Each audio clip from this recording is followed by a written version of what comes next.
What is going on, everybody? Welcome in to Cash It with Howard Bender, me, and Adam Ronis. This guy right here, that's right. The former Ante Up podcast is now Cash It with Bender and Ronis. And oh, baby, we are psyched to be back here. At least I am. I don't know. Adam, are you excited to be back here? No doubt. I mean, it was always a lot of fun doing the podcast with you, and it's been a long time. So definitely thrilled to be back. I've missed you. I'm not going to lie. Like the fact that now this podcast here, because we've got the start of the NBA season and you're crazy bogged down, and NFL has got me going. We got the baseball playoffs. All the stuff's happening here at once. So we're going to start this at least just a weekly podcast. We'll give you all the information that you need to know for betting games in the NFL, and we'll talk some props and some stuff like that. But we're going to start off weekly. And get Adam and I back into the groove of things and keep it going. But same format. This is just a free form show. Adam and I schmoozing sports, talking fantasy, talking betting. You guys pick up the information along the way, and we're good to go there. So, how you been, man? Like I haven't spoken. Like we've talked a couple of times, but. Like we definitely don't talk like we used to, and that kind of it made me sad, made me upset, and I asked you if you wanted to get back onto this and do that. So what's been going on, Adam, in all this time that's passed since the old Ante Up days? Man, it's been a long time, so a lot has gone on. Obviously. Time flies, man. I was thinking about it today. I'm like, are we really towards the end of October? Like 2022 is almost gone. Like thinking like, wow, Thanksgiving's around the corner, the holidays, New Year's, it flies by. So I believe the last time we did something was end of May, right? Yeah. It was end of May. I believe you were saying something to the effect of at that point, Jacob deGrom had more RBI than he did earned runs. I believe that was the stat that last we discussed. How's no, DeGrom it couldn't have been right now? It couldn't have been deGrom because he didn't pitch in May. It's so easy, Adam. It's so easy. You knew I was going to come at you with the Mets at some point. You knew I was going to. Yeah. Okay. Well, are your Yankees going to beat the Astros? I don't know. That's a tough one. My fandom says, of course, right? They're going to go to 7 games. And then in the 14th inning, Aaron Judge is going to hit the game-winning home run. That's just, that's going to happen. That's my fandom side. Obviously the realist side, it's tough. Like I wouldn't bet on the Yankees. I wouldn't, I'm not throwing hardcore wagers down there, but I think it's going to be a hard fought series. I don't think that the Astros, who, let's face it, I mean, superior talent right now across the board, like pitching, top starters as far as that goes, bullpen, the Astros definitely have the edge on the Yankees at this point right now. And, when you look at like Yordan Alvarez and, Kyle Tucker and these guys, I mean, you can't, it's hard to shake the Astros here. It really is. So, I'll just stay with my fandom and say, yeah, Yankees in 7, dude. What's your problem? Yeah, I don't think that happens, but I thought all year that Houston was the best team, and Houston has played well against the Yankees this year, and now you have to go with Taillon in Game 1. I know Verlander got smacked around in his game against Seattle. Cortez is pitching tonight. It's not Taillon. Cortez pitched Game 5 against Cleveland. I thought they were talking about him doing 3 days rest. He pitched Game 5. That was Cleveland. What it was. Yeah. See, get me out of football. Can you just get me the hell out of football for crying out loud? But yeah, as far as the Mets, it was a disappointing end to the season, and I knew they were screwed when they didn't win the division. I was saying it all year that they had to win the division. It was so important with this setup, and of course, only the Mets. The Mets have been in first place the most out of any team over the last 2 years. They have not finished in first place. And this year they were first place 175 out of 180 days. And of course, the last day they weren't. They needed to win one game in Atlanta with their 3 best pitchers going, and they didn't. and I knew they were screwed. Even I was at game 2 against the Padres and they won. And I guess I should have went to game 3, but it was at NFL Sunday because I think they only lost one game when I was there this year. But I knew they were screwed. And, part of it is they didn't do anything at the trade deadline to really bolster the team. But at the same time, there was no excuse for not taking one game against Atlanta. I mean, now the loss to the Padres doesn't look as bad with the way the Padres, went through the Dodgers and eliminated them. And we're sitting here recording during game 2, and the Padres were down 4-0. They're now up 7-4. Their bullpen has been lights out. Their starting pitching is excellent. So, things just broke right. And for the Mets, unfortunately, they played their worst baseball in the final month of the season. And that's the worst thing is like this team was really good most of the year. They won 101 games, and that's it. It's done. And I was arguing back and forth with Matt Sells about this on Twitter. I hate the new setup for the baseball playoffs, man. I know why they do it, and it's not going to change. They do it for TV. But I just think it's a joke that we have 6 teams from each league getting in now. We had 3 100-win teams in the National League. None of them are playing in the NLCS. We have an 87-win Phillies team that finished in 3rd place, 14 games behind Atlanta and the Mets, and the Padres with 89 wins. And then Sells tried to tell me, well, the Phillies earned their way into the playoffs. No, they didn't. They were 8-13 over the final 21 games and 4-8 over the last 12. They backed in because Milwaukee played like shit and decided to hand it to them. And then the playoffs start and the Phillies fucking get hot. It's fucking a joke. And everyone argues, well, it's like that in the rest of the playoffs. No other sport plays 162 games. None. They play half. Like, to me, the regular season, you're lessening it. And I'm not saying this because the Mets got screwed. If the Mets were in the Philly spot, I'd feel the same way. I'd be happy, like, hey, my team took advantage of it. But I think we shouldn't have 6 teams in, man. Like 87 and 89 wins. And I know Atlanta won last year with 88, 89 wins, but they won the division.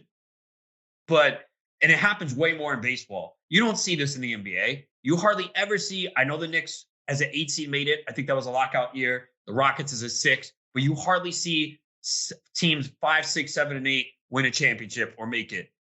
Football, you don't see it that often. I know the Giants did it as a 6, but you don't see it a lot. But I think in this new baseball format, you might see it more. I know in the AL, it went to 4 with 1 and 2, but I think most of us saw that coming. I thought in the National League, I legitimately thought 4 teams had a shot. And it was not these 2. No one picked the Phillies and the Padres. I'm sorry. Show me your tickets. No one did. No one did. I actually, you know what? My preseason prediction. Not preseason. I don't care about that. A lot of people were on the Phillies before the year. Before the playoffs, you did not pick the Phillies. This is like, so wait. So you're saying to me, so the best team doesn't always win in baseball? Well, I mean, it seems like it happens a lot more in baseball than other sports.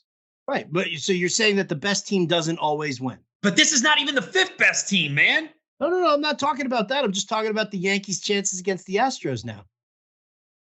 I mean, yes, of course. I don't think they can beat them though, the way they're built. Their bullpen's a problem.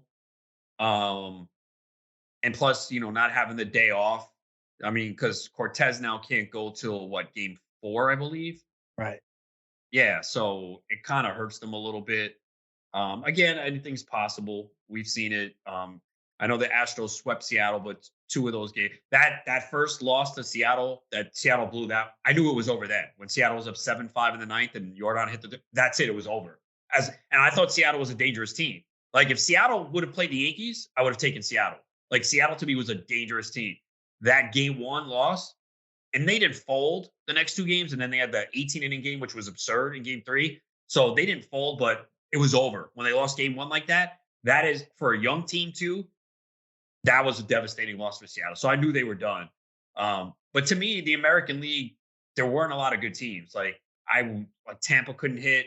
Like Cleveland, I don't know how the Yankees went to 5 games with Cleveland. It's a bad baseball team. I mean, they have McKenzie and Bieber.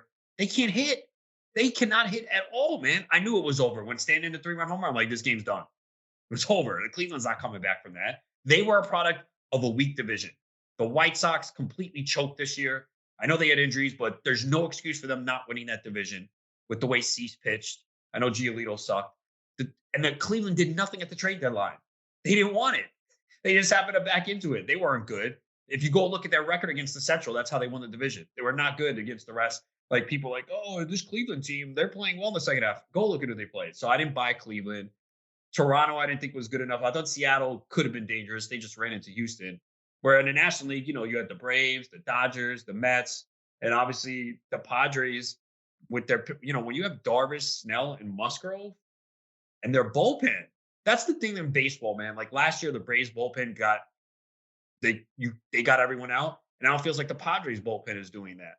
So, but I don't like 6 teams in the playoffs. And then you have a best of 3 and a best of 5. Like the best of 5 hurts the better teams. Oh, the best of 5s are the worst. I hate the best of 5s. And yeah, I agree with you. I think that we dilute because the big money is in the playoffs and teams and owners want the big money. The league wants the big money as well. And so more teams that make the playoffs, bigger opportunity for a money grab. That's really all it comes down to. It has zero, no doubt. It has zero to do with. It's not even a discussion. It's all these sports too. The NBA is doing it now with the playing game. The NFL added hockey's got it. Yeah, I mean, it's just. I know there's nothing we could do because it doesn't matter. It's not going to change. To me, though, it should have been 4 teams in. You play a best of 7 in the first round, best of 7 NLDS, best of 7 World Series. But it doesn't matter because they're never going back. So it's kind of useless talking about it. But to me, I hate seeing this. Like the 5th and the 6th seed, we have an 87 and an 89 win team playing for the NLCS. I mean, come on, man. I get it. The Padres and Phillies fans are excited. They should be. Like I said, if it was the Mets, I'd be excited, but I would have the same opinion. So if this happens next year and the Mets get in and you want to go, hey, what would you say last year? I'm like, I agree. I hate it. Am I happy? Yeah. If my team's in there, I'm going to be happy. I'm not going to be like, I'm not watching because I hate the playoff setup. No, I'll be happy. Phillies fans should be happy. Padres fans should be happy. But I will have the same opinion. I don't like this setup. The boycott that does absolutely nobody any good. I'm not watching my team play for a championship. Oh my God. Dude, that was tremendous. See, that's the stuff. This is the stuff that I missed that you and I not doing the podcast before. Because what started off as like a beautiful, nice knit sweater, I start needling you about the Mets, and you could just see, right? I like take that. You should have did the podcast when that shit was going on. I was so fucking disgusted. That Braves weekend, dude, that shit ruined my fucking weekend. I'm sitting there. I'm like, are you kidding me? Scherzer giving up bombs against the Padres. I mean, I think he was hurt. He's never going to say it, but I think he was hurt. Scherzer give up 4 home runs in a game. DeGrom did what he did. I was at game 2 and, but they didn't do enough at the trade deadline. That's the most disappointing thing. Because you see what the Padres did. They went out and they got someone and hater. Like, this is New York. And, Cohen came in there and said, Vogelbach and Darren Ruff? And then in the bullpen, Michael Gibbons, who didn't even fucking pitch down the stretch. Like, what are you doing? And what did the Braves do? They got Raisel Iglesias, which was, I know it didn't work out in the end. They didn't advance. But that was a great move because not only did you get him this year to set up, if Kenley leaves now, he's your closer, signed for the next 3 years. Like that was, and he pitched great for them. So that was the most disappointing part is the Mets didn't do enough. And, they didn't have enough offense. And losing Starling Marte, I know he came back for the playoffs, but not having him against the Braves series was brutal. But it's on them.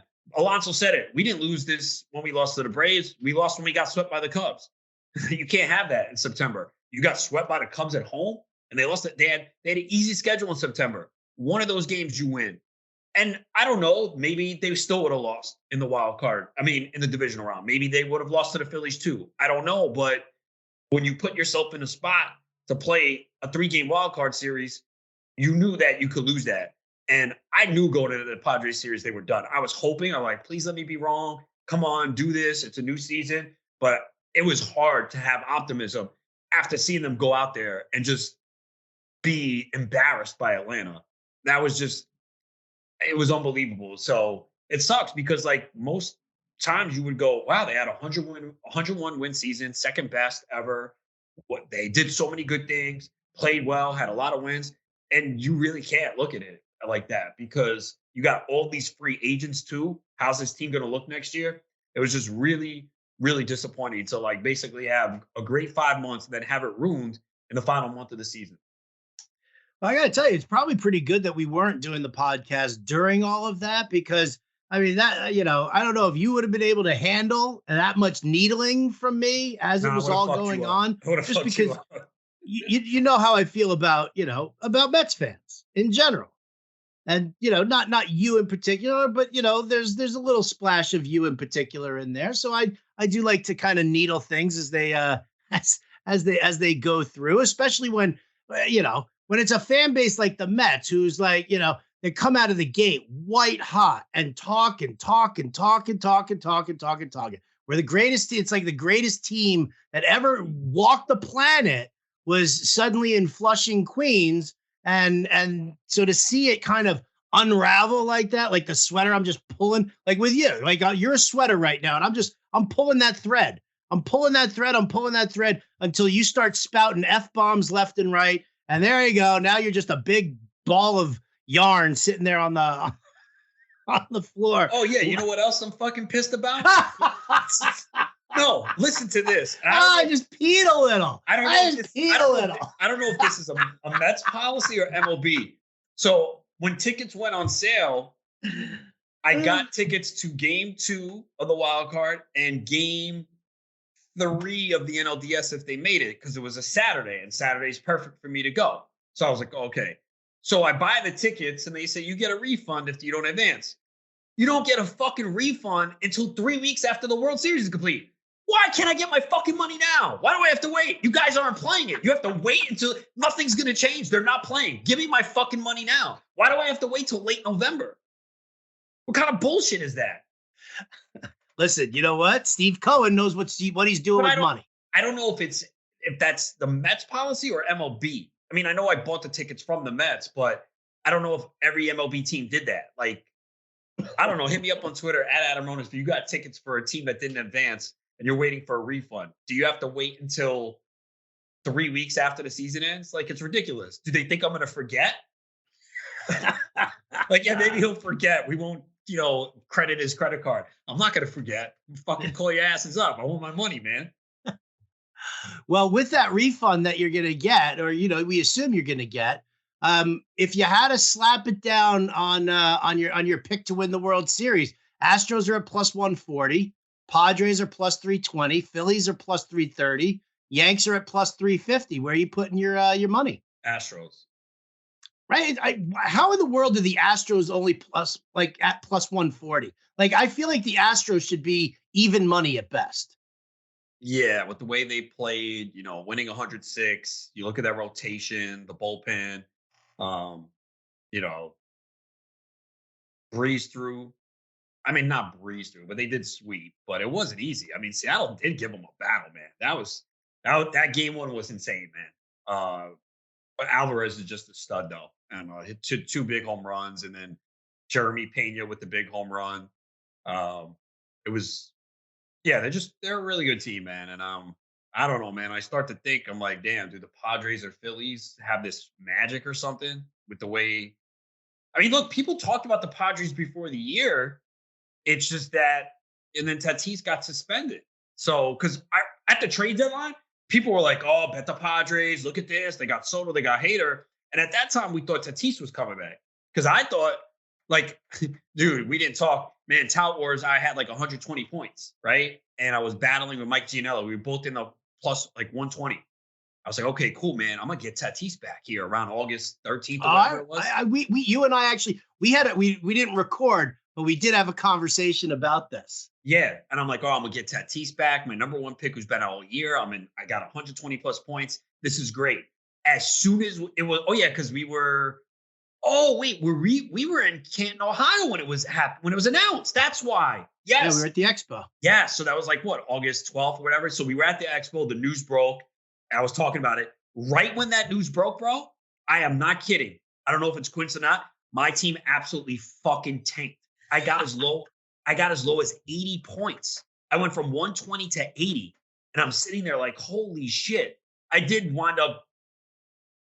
I mean, it sunk for a while, and I wound up finishing, I think, in the 90s. I didn't win, obviously, but I mean, my team just absolutely bottomed out when that Tatis. I finished with 99.5 to finish 5th. So still 20 out of first. So that sucks. But man, like it got bad. Like I was just sitting there like, how is this possible, bro? So that killed me. But yeah, when the Padres made that trade with Soto and Hader, a lot of people were like, oh, Padres, gotta bet them. Look at this team. But they didn't play well though. You know what I'm saying? Like, no, they did not. They definitely did not. I mean, the Dodgers always beat, and that's the other part, crazy part. The Dodgers took 15 of 19 in the regular season. They've been beating the shit out of the Padres the last 5 years. And the Padres walk in there and fucking win 4, man. Insane, bro. It's just, it's so crazy. But yeah, the Padres didn't really play well after that trade. So I see where people are like, well, you said you picked the Phillies before the year. And I did see people take the Phillies before the year. And then the Padres, too, thinking Tatis would be back. But both teams did not play well. Especially in the second half or most of the season. I mean, again, they had 89 and 87 wins. So it was just crazy. Like for the Braves the Braves were like the best team since June 1st. And Phillies just went in there and basically handled them pretty easily. That was stunning. So I don't know if like the Braves just, wiped out all their emotion against the Mets. I don't know. I mean, again, the Phillies, think about this too. Phillies game 1 against the Cardinals were down 2-0 in the 9th inning. They scored 6 runs and then swept the Cardinals and then took care of the Braves in 4. It's just, it's unbelievable, man, how like you just, in the instant, these guys just turn it on. I mean, and the Phillies do have a Wheeler and Nola. And see, that's why I think that helped them in a short series. I think it's going to hurt them against the Padres because now you have to pitch Suarez and I guess Syndergaard. They used Syndergaard in that game 4. He only went 3 innings. I think that is a weakness for Philly and their bullpen. Yeah. I think the bullpen is definitely going to be a problem for the Phillies. Especially matching up from that Padres lineup, even from head to toe, even at the bottom end of that lineup, can definitely produce. So, well, yeah, Trent Grisham killed the fucking Mets. Fucking guy hits 190. He's in home runs left and right against the Mets. Dude, you're cracking me up with this, man. Oh, like this, this is what I missed. This is just that level of frustration, hearing in your voice. Like, a true friend would be like, oh, dude, it's okay. It's okay. No, me, I'm kind of reveling in this. I really am. Yeah, I really am. I love you to death.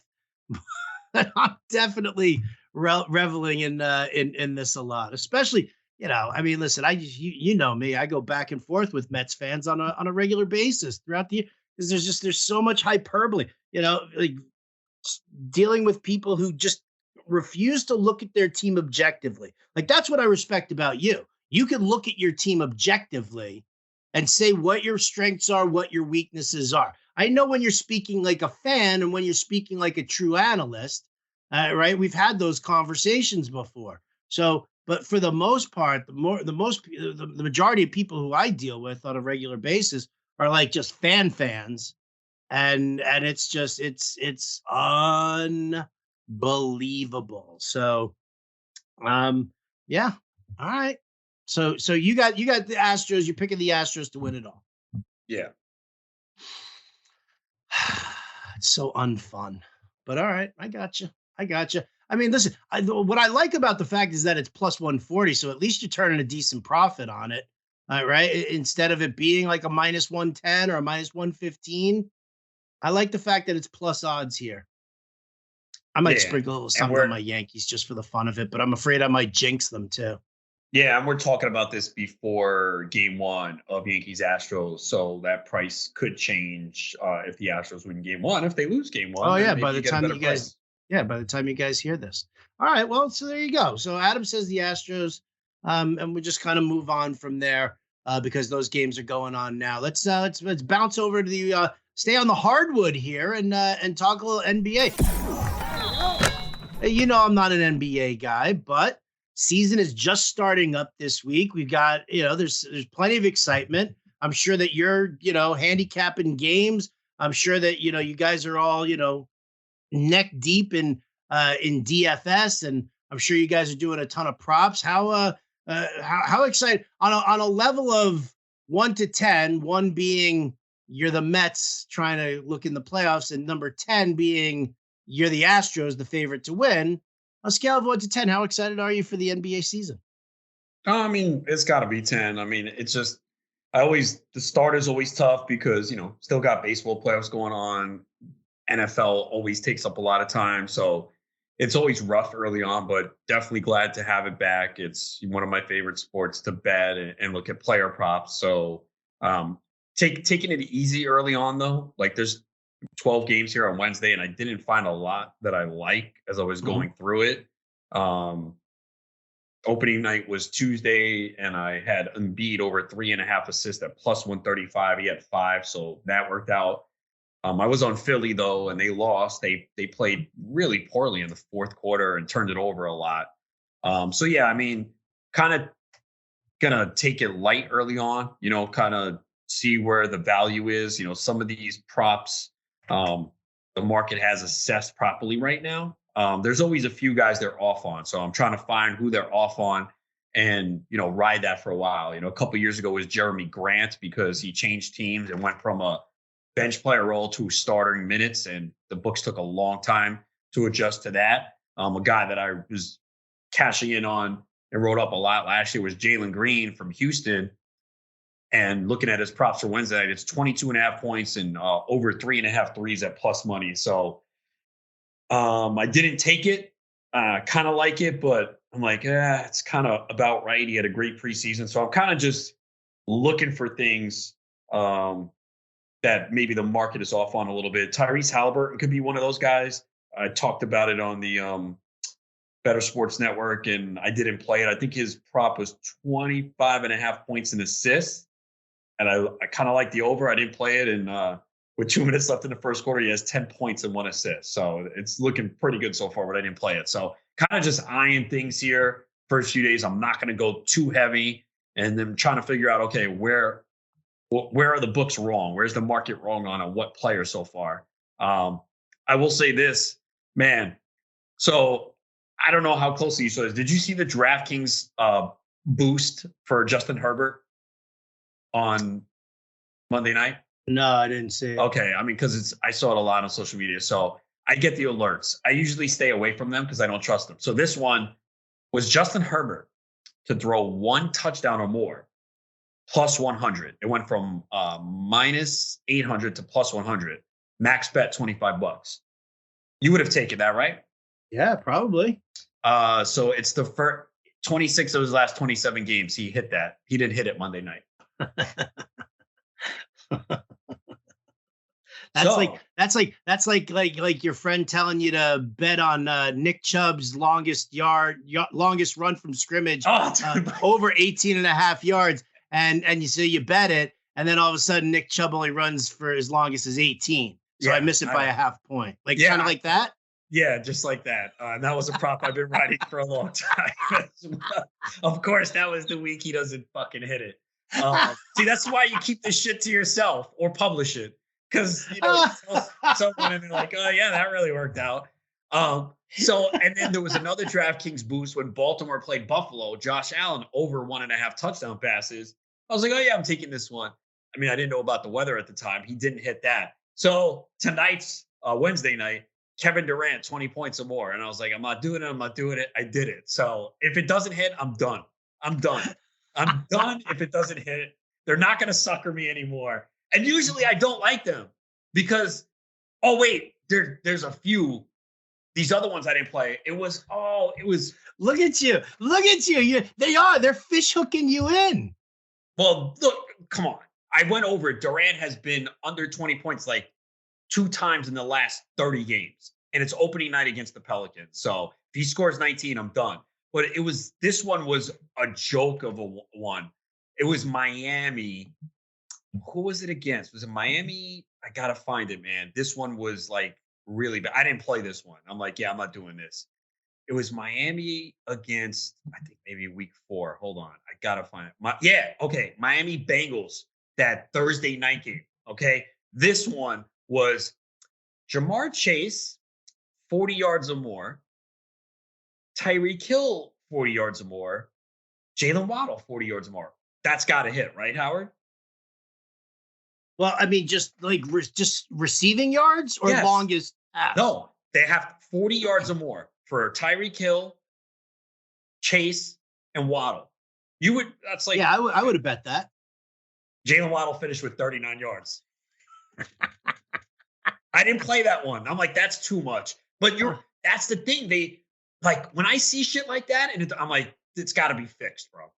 I mean, that's the first thing that comes to mind. I hate to say it, but I'm like, how is this possible, bro? Of all the nights now, the Herbert one, I will say, Denver's defense going into that game and still has allowed only 3 passing touchdowns this year. They have been good. I tweeted out the other night, I'm like, the Broncos defense has to be infuriated. They've allowed 19 points or fewer in 5 or 6 games. They've allowed 3 passing touchdowns. They've been great, and they're sitting there at 2-4 because the offense is a piece of shit. But dude, these boosts are insane, bro. There was one with Travis Kelce against the Chargers, and I remember I told Justin, I'm like, nope, I am not playing this one because Derwin James, when he's on the field, has been good against Kelce. Kelce did not hit it. So I usually don't play them, but like that Herbert one, come on, 1 touchdown pass, I gotta play that. Yeah. I gotta do it, and I would do it again. But it's mind-boggling. What? I said I would have been on it. Right? Yeah. I mean, again, it's only $25 max bet, so whatever. But still, man, it's just like, really? And then they tweet, sorry, yeah, we all feel mad that you lost on that one. So here's one tonight. Kevin Durant, 20 points or more. And I'm like, I stayed away the whole day. And then this afternoon, I'm like, God, I got to do it. Oh, my God, that's too funny. See, I'll tell you what, man, that's like the benefit of living in a state where you can't bet.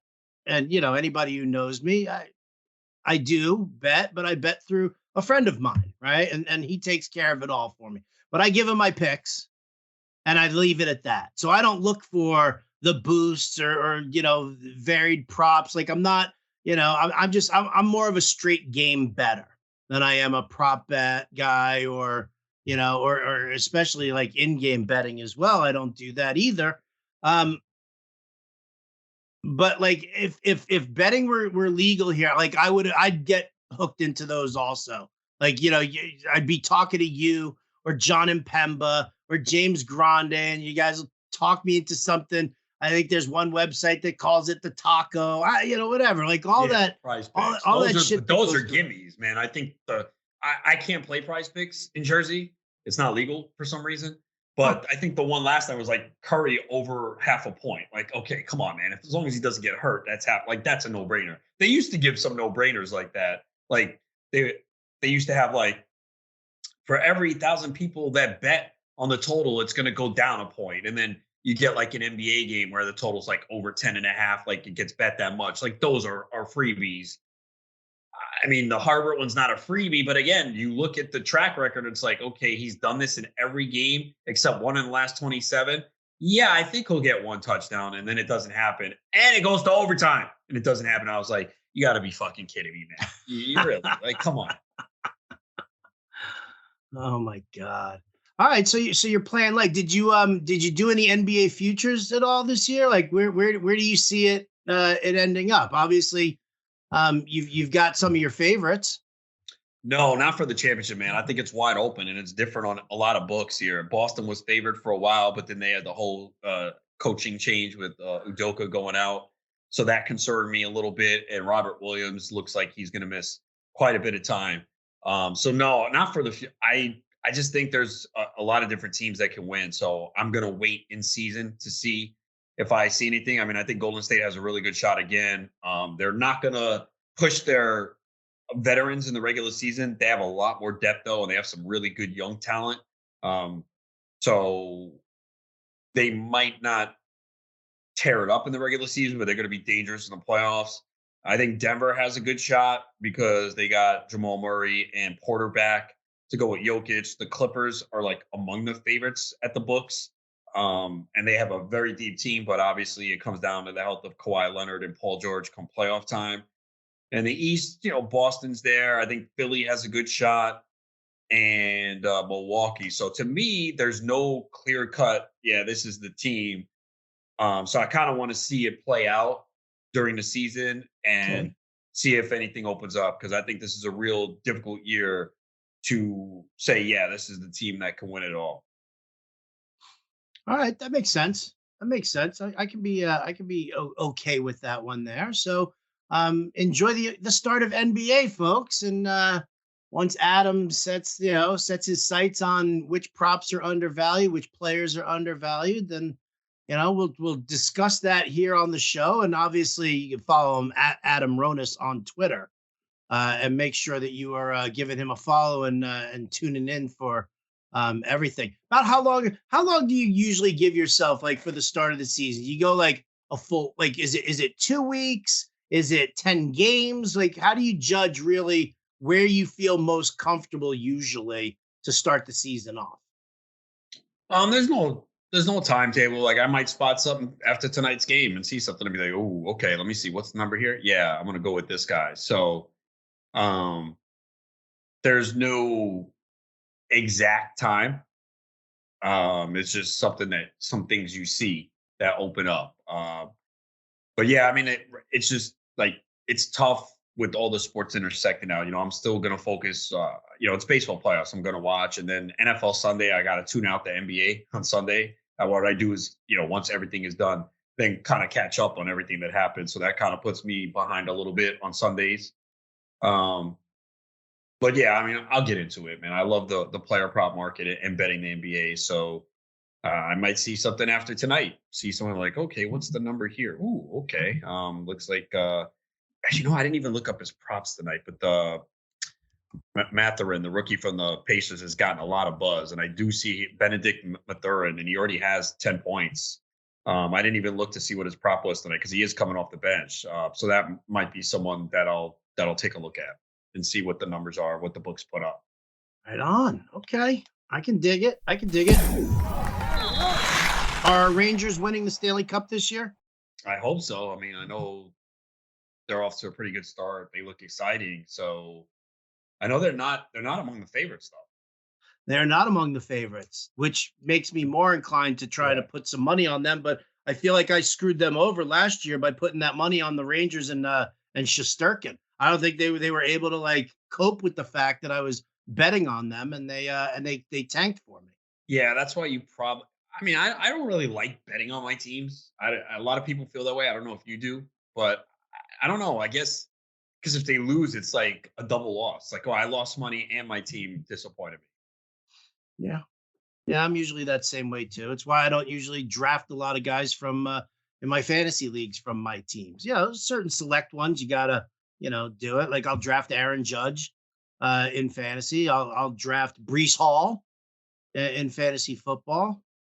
Patrick Ewing in fantasy basketball. Right, I would do that. And and Shesterkin in fantasy hockey. But other than that, I try to avoid it. So all right. Well, then let's round it out here, Adam, with the big four in sports, the biggest of the big four in sports.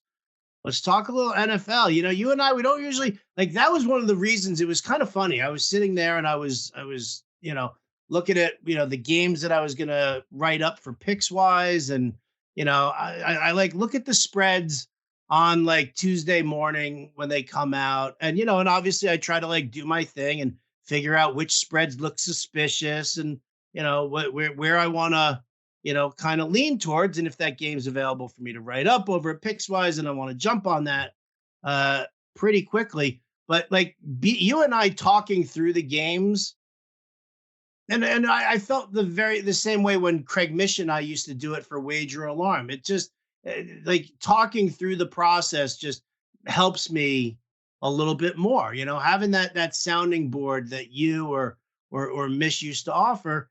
And I was thinking about that on Tuesday, which I think, well, no, not on Tuesday, it was Tuesday last week. Was it Tuesday last week when I was like, when I hit you up and I'm like, we got to go back and do it this pod? Yeah, it was Tuesday or Wednesday. I don't remember which day. Yeah. I was missing you. Adam. So let's talk some NFL. Let's talk about some Week 7 stuff. I mean, how's your NFL betting going this year? Are you doing well? I mean, aside from the Nick Chubb prop that fucked me over. Oh, stop! I cashed that every week until last week. Oh yeah, well, it doesn't matter. I didn't bet it every other week before that. It's not my fault that you caught on late. I'm coming at you like somebody on Twitter.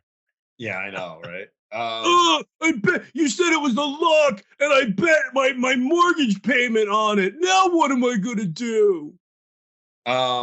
Betting from a spread perspective has been really good, actually. So, except the last 2 weeks is when I've kind of fallen off. So, my record by week is 10-6, 12-4, 11-5, 12-4, 7-9, and last week 8-6. So first 5 weeks 4 weeks were really good, and then last 2 weeks have been a little bit tougher. Player props, same kind of good start. Last couple weeks have been a little bit of struggle. Offense is down, man. So if you're taking these over, that's the problem, man. Like I had, what did I have over last week that just missed? Well, the Chubb one just missed, and I had Aaron Jones. I thought they were going to feed him the football, so over 59.5 rushing yards. That didn't come close. The one, you probably know the one prop though that the books are off on now. Brees Hall, bro. Fenstey played his over rushing attempts. That cashed easily. I played his over 59.5 rushing yards. That cashed easily. So I'm going to see what his numbers are this week. I know it's a tougher matchup against Denver, but the books are off on Brees Hall. That guy is a stud, and he's getting the football every week. So overall, it's been pretty good. I've had a pretty good read on where the trappy lines are and everything. But like I said, the last 2 weeks have been rough. My goodness, man. Survivor. Holy shit. Oh my God, dude. Survivor pools are getting destroyed. The Circa Survivor has 6% of the participants left. Like, that is absurd, bro. And I write the Survivor article, and I've actually done pretty well. The last week, bro, I was like, because every week I'm like, why is people on this? And the last week I'm like, well, I guess I can't say it this week because I had Tampa Bay in there. I didn't have Green Bay because I don't think Green Bay is that good. Who did I have in there that fucked us last week? Tampa, and it was 1 and 2. I had the Rams as the top choice, so hopefully people took that one. It was the Rams, Tampa, and Green Bay was a pop. I didn't have Green Bay. I didn't write up Green Bay. Did not write up Green Bay. The Ravens. Ravens over the Giants. I was going to say, what about San Francisco over Atlanta? I had San Fran the week before. I did not trust them. So that was a line where early in the week I was on San Fran 5.5. Then I saw all the injuries on the defense. I said, I can't do it. So I switched to Atlanta. I still was kind of stunned, though, that they lost by 14. But, yeah, I mean, there was a lot of weeks where I've written it up where I've been able to avoid the trap. But, like, really, Tampa losing last week, that was a stunning. You want to say, well, you shouldn't have taken Baltimore there on the road. Fine. I mean, again, I still haven't bought into the Giants. I know I give them more credit because of the Packers win in London and the win last week. But their first 3 wins were against, like, 3 of the worst offensive teams in football, Tennessee, Carolina, and Chicago. And then they lost to Cooper Rush, a backup quarterback. So here's the thing, and I've said this, I don't know if you agree. There are so many bad teams in the NFL right now. There's so much parity. Hardly anyone is good. There's maybe 2 or 3 good teams. And a team like the Giants, who are very well coached, that's why they're 5-1. Like, the Giants would never be 5-1 in any other year. There's just a lot of bad football teams right now. And you see people complaining about it on Thursday night, Sunday night.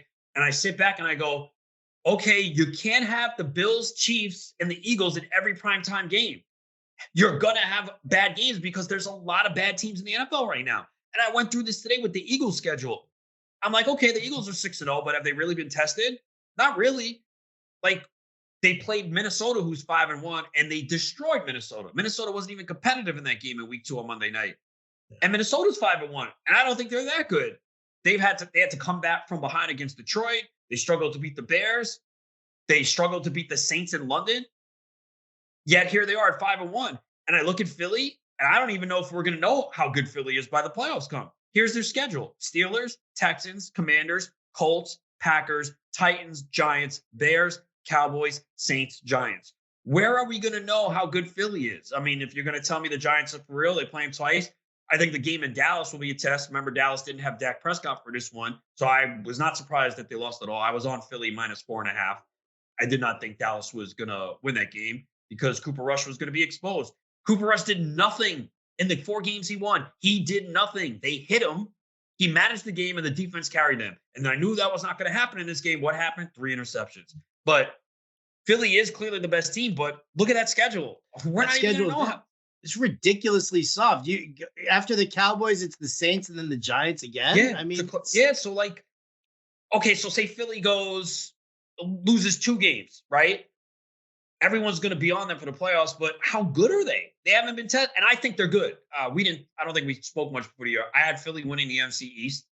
I thought Dallas didn't do enough in the offseason to improve, and Dallas is surprising me because I wrote them off after week 1. I'm like, the season's done.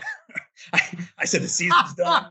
No Dak, we're done. They didn't do enough. The offensive line injuries, but their defense has played way better than I imagined. I knew Parsons was good, but like, this is insane, and it's the whole defensive line. So their defense, again, I'm more optimistic because the rest of the NFL sucks, bro. This is a bad NFL right now. There's like 3 good teams: the Bills, the Chiefs, and the Eagles. Like, someone was like, "You're giving the Vikings no respect." Really? They're plus 21. And both of us were on Minnesota before the year to win a division. So this isn't like, I look at that division, I'm like, yeah, because I'm never high on Green Bay, and they've been worse than I thought. But like, again, Minnesota, where's their impressive win?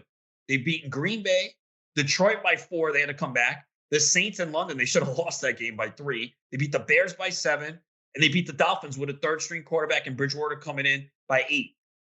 I know the argument is, well, you got to beat who you are, and they're winning. Okay, that's fine. But I don't think they're that good. You have the Giants at 5-1. Does anyone believe they're that good? I mean, look at that offense. So to me, the NFL, and that's why you're seeing all these upsets and underdogs covered every week. There's a lot of bad teams right now. A lot. I mean, look at the NFC West. 3 teams at 3-3, and the Cardinals are still fucking alive at 2-4. Atlanta, what was their win total? 4.5? They're 3-3, tied with Tampa Bay, the only team undefeated against the spread. Like this, we say it every year, all the NFL. This is one of the most insane years I've ever seen to start, and it translates to fantasy football with all the lack of scoring and the zeros you're getting every week. Yeah, there are a lot of disappointing performances without a doubt. I find it, it's very funny that you bring this up and you talk about it because of betting the unders, betting the underdogs, and how that kind of it pans out and it makes sense. I didn't even think about it until you just mentioned Atlanta's right now. Is that how many win totals are getting just royally screwed? Seattle too. Wasn't Seattle like 4.5? Yeah, Seattle was like 4.5 as well. They got 3 wins. Like that. I mean, there's so many surprises this year. I guess you have to say the Giants are the biggest surprise, right? Yeah, probably. Your Jets, bro. 4-2. We're good though. We're real deal though. I do think no, I do think they're Jets good. The real deal. Well, I mean, defensively they're good. The problem is for fantasy, they're fucking us because Elijah Moore with a 0, Garrett Wilson now. Like since Zach Wilson came in and they're winning and playing from ahead. I mean, Flacco threw the ball 60 times a game. Now Zach Wilson, you're lucky if you get 20. So from a fantasy perspective, it's fucked us. Damn. Well, that's why I just said to you earlier here in the show. I said Breece Hall from the Jets. It's the only one I want to own. Yeah. Fensley and I did this. We went over teams, like how many players could you rely on in fantasy? You'd be surprised how many teams only have 2. It's really bad this year, man. Oh, it's horrible. Horrible. Dude, my home league, on the same team, bro. And the bye week issues this week. So I have to probably play all these guys. I have DJ Moore, Darnell Mooney, and Elijah Moore, bro. How bad is that? And I got to play these guys this week. Dude, as bad as this past week when I was like, you look at the GST league, right? Deion Jackson, Mecole Hardman, Marquez Callaway. Like these dudes were all in my freaking starting lineup. And you think that was bad? Wait till this week, bro. Bills, Vikings, Eagles, and I'm actually in the clear this week. I actually have my team for bye weeks this week. I'm good. I'm golden. I'm all right. Lucky. I am fucked because I have a lot of Diggs and Davis, Cousins, Irv Smith, Darrell Henderson, Cooper. Dude, it's so bad. Scott Fishbowl, I have 6 players on bye, and Hollywood Brown is hurt. So I have a lot of Hollywood Brown. That sucks. I'm not dropping him yet. I saw the latest report was 4 to 6 weeks. So it is. Brown? Yeah, it's dicey. but I play in a lot of deep leagues. But a lot's going to depend on what my record is and what do I have. But dude, this week is absolutely brutal for a lot of people. And then we still have some bye weeks ahead where 6 teams are on bye. Um, and then we talk about the players that you can't even count on, and the waiver wire has just been garbage this year. Dog Like, shit. dude, Dog shit. I ain't I was going looking after at the anybody. people in my whole league have spent no fab. I went and looked. I'm like, how does everyone have $800-900? I'm like, oh yeah, no one's been available. Nobody has been available. It's true, man. And like, there's nobody available. And I mean, you look at it even this past week for fantasy purposes. I mean, who was the big free agent out there this week? It was fucking Kenyon Drake. Yeah. Really? That's Like how many insane, times? right? How many times are we going to get fish hooked into a bullshit? Blow your fab on Kenyon Drake. The problem is I might have to do it in a league or two, bro. I'm so desperate. And like J.K. Dobbins, got to be worried about him.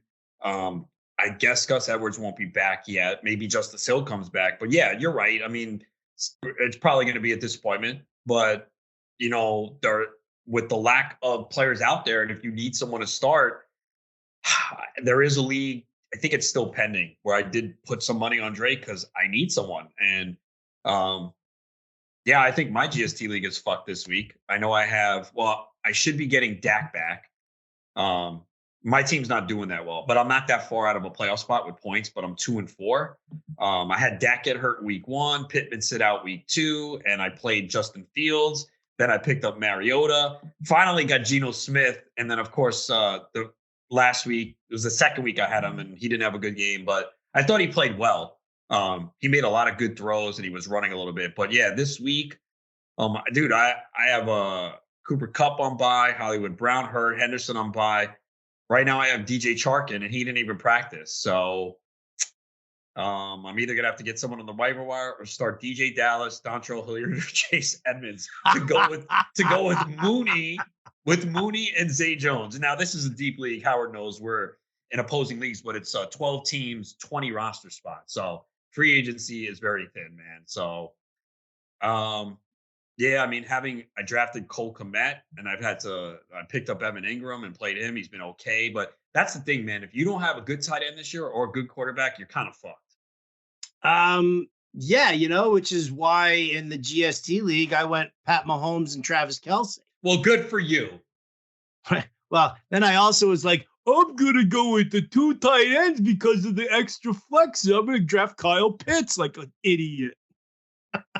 Yeah, that's if I could have that pick back, because I probably would have at that point in the 3rd round, I probably could have been looking at like Breece Hall. It's funny because okay, so we did the FSGA draft back in June. I took Breece Hall in a 14-team league in round 4. But if you remember, there were some reports, Michael Carter, and Breece Hall started to drop in some drafts. Mm-hmm. Yeah, if we were doing it again today, yeah, I'm trying to let me see, where did Breece Hall go in the 4th round? Pick 3 of round 4. So, yeah, almost made it, dude. Rounds 3, 4, and 5 with some of those wide receivers have sunk teams, man. They have sunk teams. You got guys like Terry McLaurin, Brandon Cooks, Allen Robinson, Darnell Mooney, even Deontay Johnson hasn't been great. Juju has been a disappointment. Michael Thomas, Elijah Moore. Dude, there's just so many landmine picks in those rounds, bro, at wide receiver, man. Yeah, without a doubt. It's so funny you bring up the FSGA because I'm 6-0 in the FSGA. Did you see what happened to me this week in that league? No, what happened to you this week? Okay. I was winning going into Monday. I had the Broncos defense. My opponent had Josh Palmer in the Chargers defense. I was winning. Remember when the Broncos muffed that punt and the Chargers recovered? Yeah. I lost on that 141-140. I had the 2nd highest score of the week, so that screwed me. So I should have been 5-1. But then I'm gonna be fair though. I guess I've been fortunate with some of my wins. My points are not that bad now. You have 802. I have 755, so I'm not that far behind. But I think, oh wow, who hit that? Holy shit, that was a bomb. Reese Hoskins, 8-5 in the 8th. Damn, man, you're messing up my flow tonight. I'm so engrossed in this conversation that I'm missing NBA. Um, that's Stay how with it me should be. because what we'll do is we'll go through the point spreads here, and then you can go off and do your thing. Well, no, real quick. So yeah, in that league, and I like the way they do this. Top three records, then the next three were most points. So I guess if the season ended today, oh, I would make the playoffs by 0.06. That's crazy. Wow. Yeah, but look at this league, bro. You're 6-0, then you got three teams at 5-1, and then me and another team at 4-2. So, that loss does hurt because had I won, I have more points than two of the 5-1 teams. So I'd actually be in third. So it kind of does hurt. Um, but I think my team has problems, man. I don't think My team definitely has problems in that league, dude. I lost Javonte Williams, who was a super high draft pick for me, and we're trying to work the waiver wire for running backs in this league is like Yeah. next to impossible. Yeah, I spent like $26 on Eno Benjamin last week, and that was because I needed to back that week with injuries. Because I had Pierce on bye, so Yeah, I get you him you back. beat me. You beat me for Eno Benjamin. By how much? What'd you have? I don't remember, but I ended up with Deion Jackson, and well, I think I worked came out ahead on that one. You did, yeah. I did have Deion Jackson in a couple other leagues, so it worked out. Because in some leagues he didn't go on the initial waiver wire run, which I understand because it looked like Taylor could be back. So I know I played in an RT Sports Championship, and Deion Jackson was available on the second waiver wire run on Saturday night, and I was like, Really? "Oh shit!" And I mentioned that to people. If you play in like the high stakes leagues or the leagues where they have a waiver wire Wednesday and then Saturday, that second one, people ignore it. Take advantage of it. Make sure if you're in like NFFC, RT Sports Championship, FFPC, that second waiver wire run, make sure you don't miss it. That's how I got Deion Jackson. I think I bid 88. I knew I didn't have to go 250. I'm like, all right, half these teams are not even going to check. So I went $88 and I got him, and I needed him desperately. And he had a big week. So make sure you do that. But yeah, right now, I don't even know if I'm playing Eno Benjamin this week. I wish there were trades in this league. I would trade with you because I have four decent running backs right now. I'm thin at wide receiver. That's my problem because I, like an idiot, drafted Michael Thomas. Oh, I mean, It was listen, June, bro. In fact, in June, and I mentioned this, in June, I'm not doing a lot of research for football in June. I'm still doing basketball and baseball. I took Najee Harris at 8 or 9. And as I started doing my research, I'm like, that was a bad pick, man. My final rankings show it. I had Saquon Barkley ranked 5th. So if we did this draft a month or two later, I would have taken Barkley. Barkley went at the end of the second round in this fucking draft. Oh yeah, dude. Listen, I believe me, I'm 100% with you because I'm looking at my team and I'm just like, really, like legit, like Lamar Jackson. Lamar Jackson That was a good pick, though. You in hindsight, man. With the Yeah, I know he's absolutely. had bad 3 weeks, but Carrying my team is Lamar Jackson, Josh Jacobs, and Travis Kelce. That's the thing, though, Howard. This year, if you have those players that are producing every week, 2 to 3 of them, you're in good shape because people are getting crushed by the guys who are inconsistent. Like Kelce is such a huge advantage. The tight end landscape is brutal. People are streaming every week and they pick up the guy who scored a touchdown last week, put him in, and then he doesn't score. Oh, I got to drop him now. Who scored a touchdown last week at tight end? Oh, I'm going to get him now. You put him in your lineup, he gets 0, and you keep playing that fucking game, and you keep coming up on the losing end.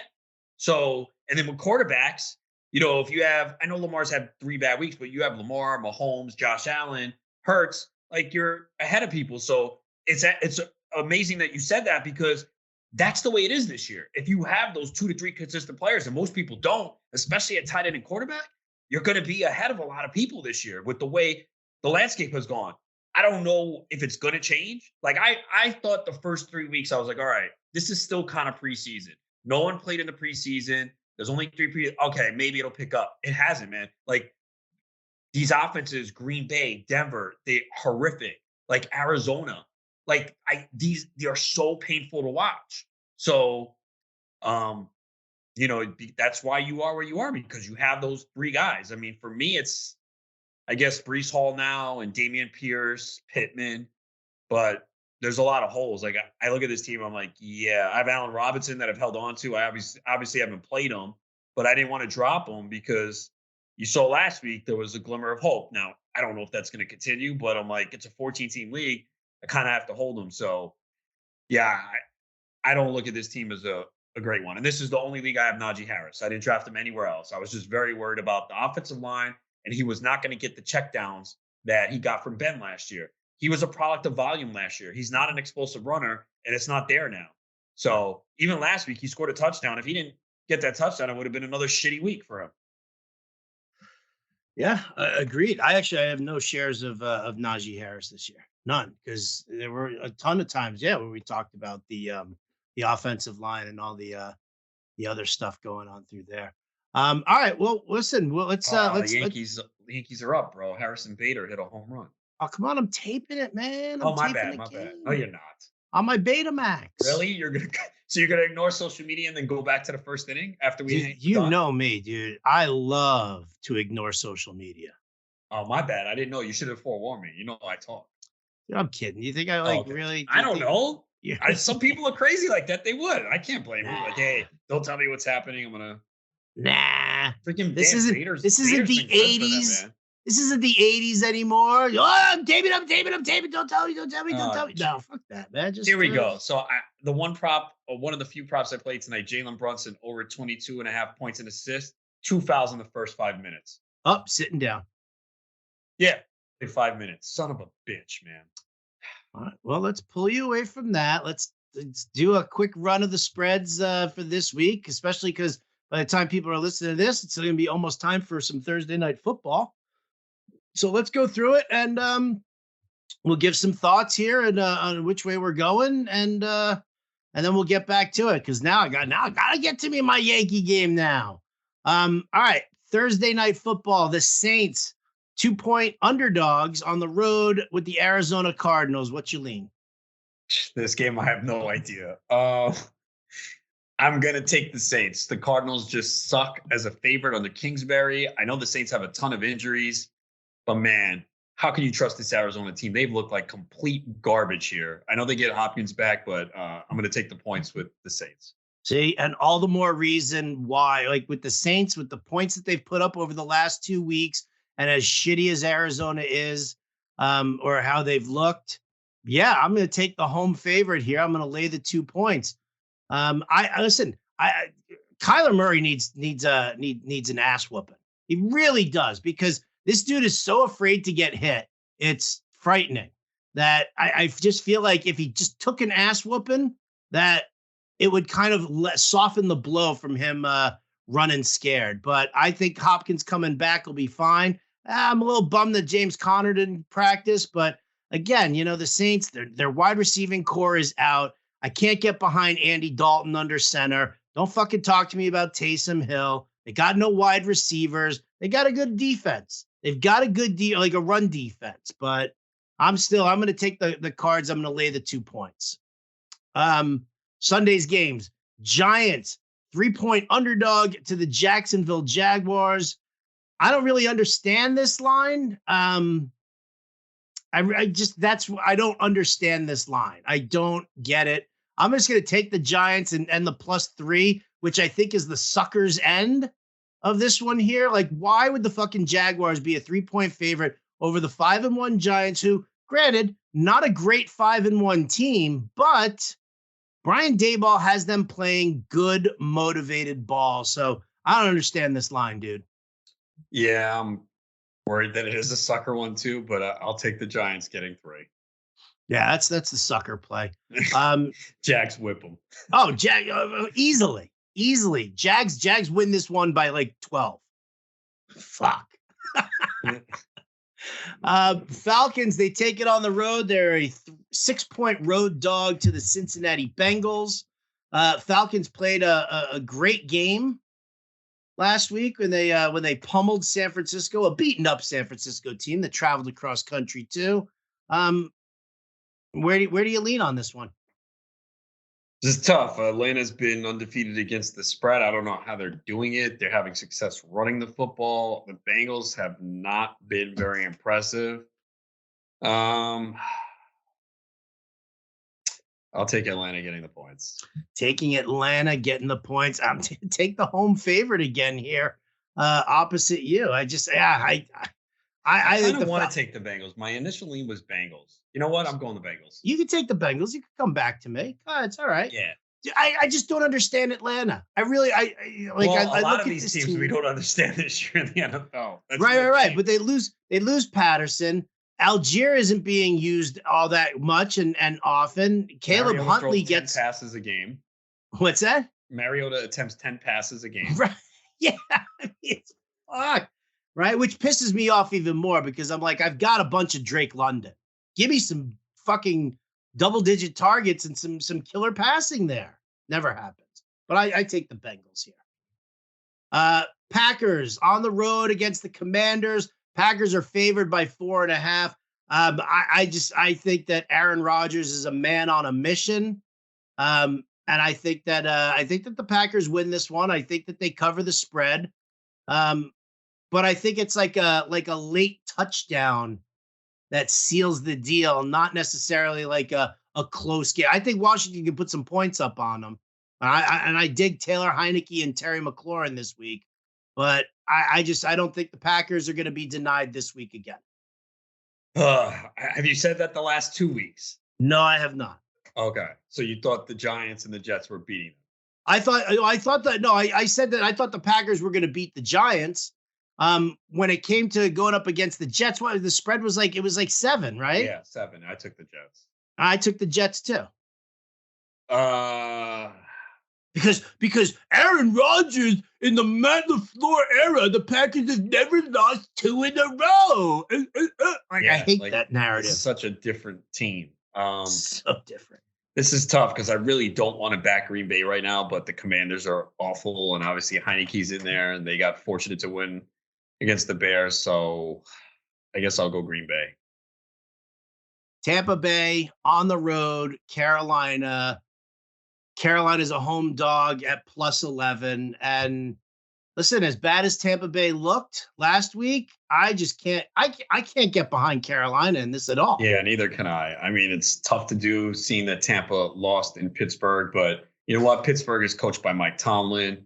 He's going to get his guys to play. Still inexcusable for Tampa, but I mean, Carolina is just absolutely lost right now. And how are they going to put up any points on Tampa? So I got to go with Tampa, as scary as it seems. All right. Yeah, it is a little scary. Here's the big one for you, Adam. Detroit in Dallas. Cowboys are a 7-point favorite in this one. Detroit coming off the bye week. Who do you like? I'm going to take the points with Detroit. I mean, we still have to kind of see their health report. It looks like St. Brown is back practicing, but Josh Reynolds wasn't. DJ Chark wasn't. Swift said he hopes to play. I think he does. But how does Dak look in his return? We've seen Detroit be a team that maybe sometimes, gives up the lead. They're behind, and then they make it close. I know Dallas's defensive line creating pressure on Goff could be an issue. Detroit supposed to have a better line. I know they haven't been great at times, but I'm going to take the points with Detroit. Taking the points with Detroit. I like the points with Detroit as well. They are playing some tight games. And, listen, Dallas defense is fantastic. The pass rush is absolutely tremendous. It's going to be a very, very tough game for Jared Goff. I'm actually putting him on the bench in fantasy this week because I do worry about how much time he's going to have. But for that same token, Dallas has given up, can give up the big plays, and that's kind of what Detroit relies on a lot. They get those big plays out of DeAndre Swift. They get those big plays out of Amon-Ra St. Brown. So I'm with you on that one. I'm going to take the points over there. Cleveland on the road in Baltimore. Browns are a 6.5-point underdog against the Ravens. I think you can run on the Ravens here, Adam. I'm gonna take the Browns and I'm gonna take the points. Even though the Browns fucked me against New England last week, I'm still gonna lean on the power of Nick Chubb, and not to mention the fact that the Ravens defense, this ain't what it used to be, man. The secondary is hot trash. I think Lamar Jackson has a great game for them. Probably going to run for over 100 yards against Cleveland, but I'm taking the Browns in the points. I lean the Browns too. I mean, the Ravens have led by double-digit points in all three losses. They had the game against Miami. They allowed 28 in the fourth quarter. They blew a 17-point lead against the Bills. You want to say, okay, those pretty good. Well, I mean, I know Miami hasn't been great, but with Tua, they've been fine. Bills obviously are a really good team, but like the Giants game last week, you blow that too. So that's been the biggest concern. This is a really important game for Baltimore. I expect them to win, but I will take the points. I just worry that Brissett throws like an interception late that has Baltimore cover. Why you open the back door? Don't open the back door, man. Damn. Colts, Titans. I actually wrote this one up for picks wise. I don't know if you saw it yet, so I will just I will let you choose first. Titans are it's now 2. I was looking at it earlier today and it was 2.5 for the Titans at home. Where's your lean? This one's a tough one, man. It's tough to figure out the Colts right now. I know last week was a good game for them. I have been really down on the Titans, and they continue to surprise. I mean, a lot of it is Mike Vrabel and what a good coach he is. I do see he is 4-0 and 4-0 against the spread coming off a bye week. Man, they're rested. Oh man, I don't think Tennessee's that good, but yet I guess this is a year again where coaching makes a difference because I don't think this is a good team. And I know we both were on the under on their wins before the year.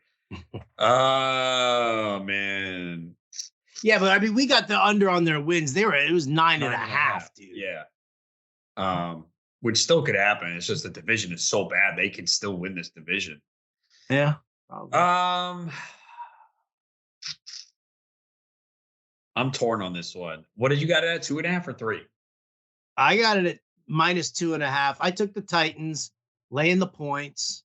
Listen, I think that, a lot of people are just they're anticipating, Shaq Leonard should be back. DeForest Buckner's fine there in the middle.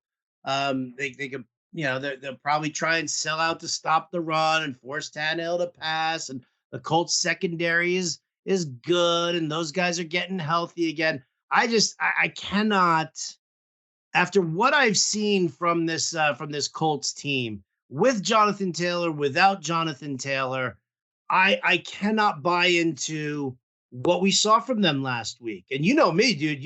I'm like, I've always been one of the biggest Colts fans. I love that team.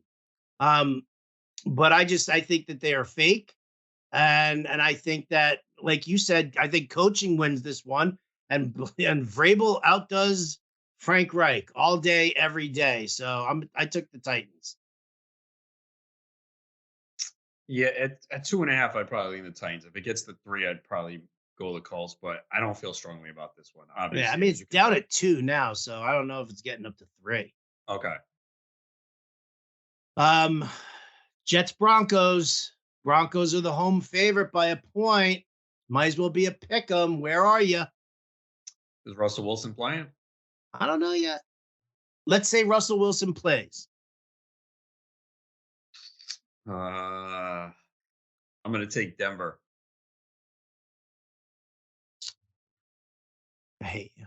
Why? What? Oh, I'm sorry. What? I'm rooting for. I want the Jets to win. Did that come out loud? I didn't mean that. I got to take Denver. I mean, their defense has just been so good, man. And I'd probably take the under in this game. There's going to be no points. You have to take the under in fucking every Denver game until they start making Denver's 5-1 on the under. They have the fewest touchdowns scored and allowed. It's crazy. It's crazy. I actually said, you know what? In fantasy, if you pick up the Denver defense, I mean, as much as I love my Jets, the Denver D is just it's for real. Patrick Surtain looks really good in coverage. We were talking about props, and I was like, I'm not playing the Mike Williams over. I mean, if you're going to play that, you got to take the under. And obviously, he was shut down pretty bad. So yeah, no, that's their defense has been amazing. And that's why if you're the Broncos, you're like, wait, we're 2-4. Look at our defensive numbers. I mean, that's how pathetic the offense has been. Pathetic. All right. Well, you're taking the Broncos. I'm taking the Jets because I love them so much. Another game I wrote up for picks wise, the Raiders, home favorites, 7 points against the Houston Texans. I've already written it up. So you tell me where you want to go first so I don't influence you. No, I'm gonna take I'm an influencer. I'm gonna take my the new Texans. Both teams coming off a bye.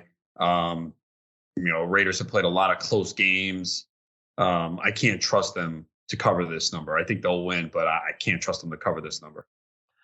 I concur. I also took Houston with the points in this one for exactly that same reason.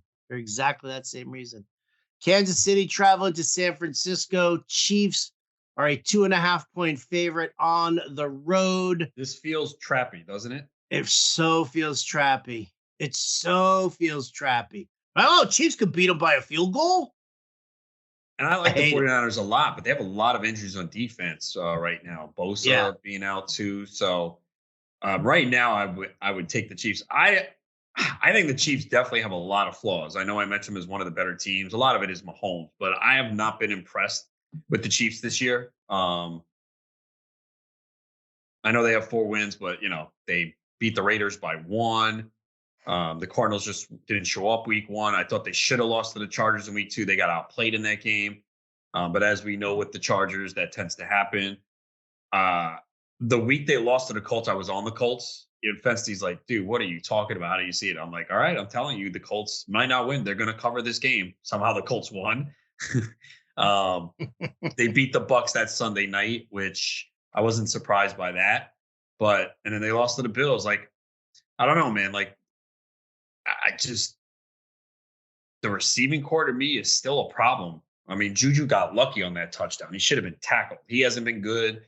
I thought MVS was coming along. Then he has a 0 last week. I mean, Kelsey's going to do his thing. The running back situation is a disaster. But I got to, assuming a lot of the injuries are still going to be there for San Fran, I got to take Kansas City, but it feels like a trap.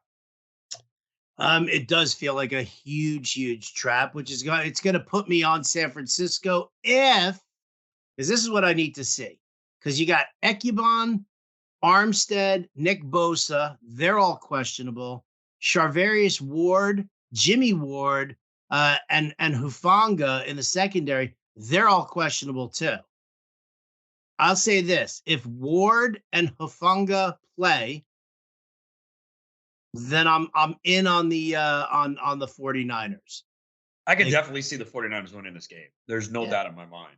It's the Charvarius Ward revenge game narrative. Because I know you like playing. You also have the Evan Ingram revenge game narrative. Dude, I'm so in on that, right? Okay, so that's the next game we're piling up on. Oh no, it's not. Yeah, we talked about that one. We did talk about that one, the Evan Ingram, right? How did we not mention the Evan Ingram narrative? We did now. All right, so that's where I'm at with the 49ers. I want to see one of the Wards and Hufanga play, and if that's the case, then I'm in on that. I'm fine with that. Because I got to tell you what, man, if the pass rush isn't that fierce, you don't want Patrick Mahomes setting up for too long. But for the same token, if you chase him out of the pocket and he starts, doing his thing, I think it makes it a lot more difficult for the defense to contain than anything else. So if you can tie him into the pocket there a little bit more and not get him running around and making that happen, then I think that you do a better job against Mahomes. I really do. Please get out. Oh, off the wall. Damn it. But the Astros tie it up. Damn it. Needed that ball to go over. I'll take a tie, though. I hate you so much. I really do. Why? I really do. Like, this is just, now you're just being mean. No, I'm not. I would react like this if I wasn't talking to you. This is like our first time back. You came out and you fucking made me relive the nightmarish ending to the season that was the Mets. You deserve this shit. That was so much fun. That was Maldonado? Yeah. Okay. Maldonado. Scrub catcher hitting an RBI double. Nice. Chargers, home favorites against the Seahawks. -6. Seahawks all day, every day. 100%. Pittsburgh, 7-point underdogs on the road in Miami. Oh, I wrote this one up for Pickswise too. I'm assuming Tua is going to start because he's off the injury report. They've been saying it, right? You're assuming that too? This one's 7. It's Sunday night too, right? Prime time. Yeah. Yes, sir. Steelers secondary. I mean, it didn't matter against Tampa. They had their top 3 corners and Mika Fitzpatrick out. I will go Miami. That's what I did.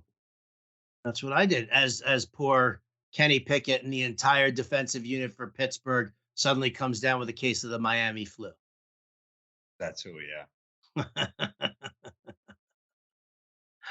And then the Monday night game, Chicago Bears, New England Patriots. Oh, this has gone up now. Patriots are favored by 8. I mean, how can you take the Bears against Bill Belichick? I mean, I have no idea. Right? Like, all of a sudden now the Patriots just like looking really good. Ramondre Stevenson, Thornton looked good last week. I mean, you could say, all right, well, are they over? I can't. I cannot take the Bears. I just cannot do it. I can't. Maybe we're overreacting the last 2 weeks, but what is your reasoning for taking the Bears, man? There is 8-0. Right? I mean, that means the Bears will cover, bro. Right? Like, yeah.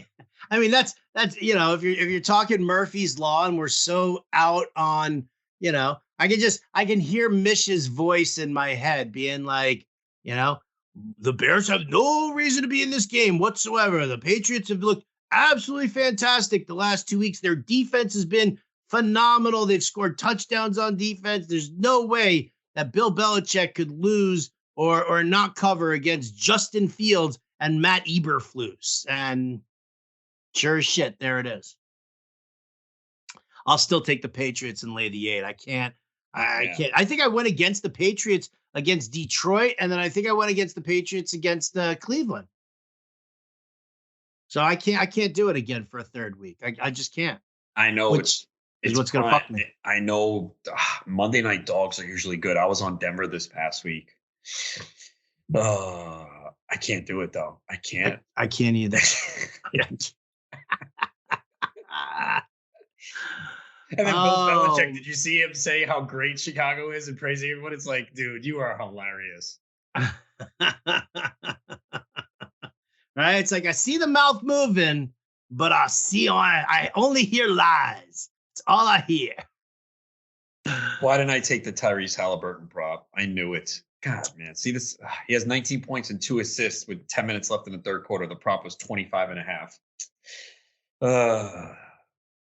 Yeah, he'll finish with 25, and then you'll be like, oh, see, I'm so glad I didn't do it. I mean, this Jalen Brunson, the damn foul trouble. Are you kidding me? 2 fouls in the first 5 minutes. Where are we on Durant? Because the Nets are down 14 to the Pelicans. Durant's got 11. Come on, man. He's got to get 9 more. 12 now. Come on, 8 more points. At least get me some money. Let's go. I don't even want to look anymore. All right, well, that's okay, because I'm going to go focus on baseball anyway, and you can go and do your own thing. But welcome back. Again, just great to sit and talk. It'll be a quick pod, an hour and a half later. Fuck it, man. We had a lot to say. Well, I know that, but you're 3 hours behind me. I have to hope the places that I want to order from now are open. Oh, well, that's all right. There you go. So you'll have me eat crappy fast food. Thanks. You know what? For old time's sake, why not? That's fine. I'll find something. I don't want to leave, man. There's too much going on. You got Padres are 1 strike away from winning. Then I'll watch the Yankees. Got the Nets, the Knicks, nighttime basketball. So as I finalize waiver wire stuff, so the grind never ends. The grind never ends, and we'll end things tonight here on that. Big thanks to everybody for coming back, tuning in. Like, subscribe. This is all brand new, baby, right? I mean, yeah, okay, it's old time Ronis and old time Bender, and it's the former Ante Up. But that's all right. We're all new here with Cash It. And I'll tell you what, in honor of that, we're not going to give it to you unless we're going to bet it ourselves. So you take that sucker to the bank and cash it. I'm Howard Bender. He's Adam Ronis. We'll catch you next time.